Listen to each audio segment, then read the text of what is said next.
kelompok hiji mipaopat parantos waktosna ngaduikeun dongeng Sunda sasakala gunung.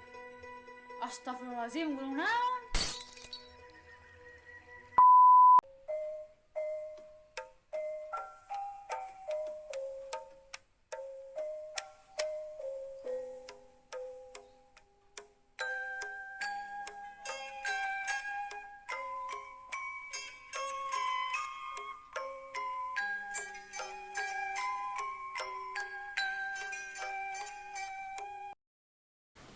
Halo, aya suara abdi teu? Sampurasun sadayana, kenalkeun abdi Aisyah Tendita. Di dieu teh bade ngadugikeun dongeng sasakala nu tos disiapkeun kanggo genep episode.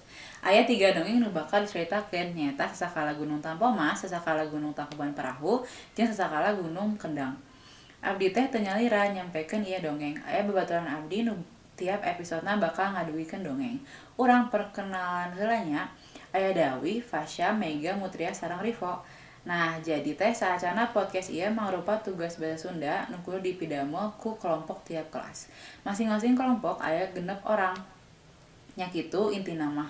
Ayeuna hayu urang langsung we ngadongeng carita pertama nyaeta Sasakala Gunung Tampomas. Mangga dinikmatinya, hatur nuhun.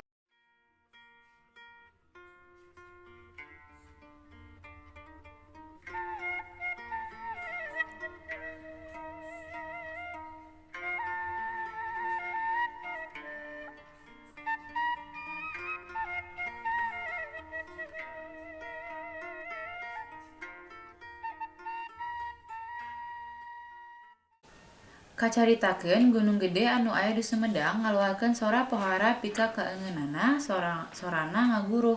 Tina puncakna kaluar haseup campur lebu anu hurung. Ieu gunung kawas-kawas arek bitu. Rahayat Kabupaten Sumedang harita pohara rareusanana kumaha balukarna lamun eta gunung gede bener-bener bitu. Teu kacatur saha anu jeneng bupati harita. Ngan eta bupati teh pohara taweksana ka harayat. Wedi asih sarta bijaksana. Atuh sanajan can kalaporan ge anjeunna parantos uningaeun kumaha tagiwurna rahayat. Anjeunna teuras ngeumutan sangkan bisa nyalametkeun rahayatna. Wah, bayangkeun panikna rakyat dina waktos eta. Khususna bupati nu bingung kedah nyalametkeun rakyatna kumaha. Kaayaan pasti kacau nya dina basa eta. Ku pangjuruh kanyaah ka rahayat etea, anjeunna teuras nepi di hiji kamar.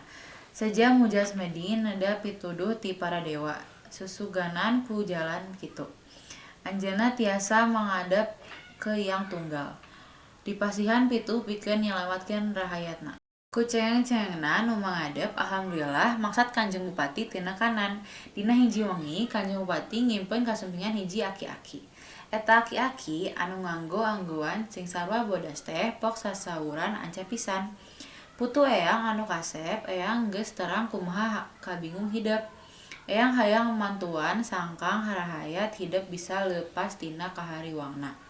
Eta gunung kudu ditumbal ku keris pusaka kaungan putra dalem anu dijieun tina emas.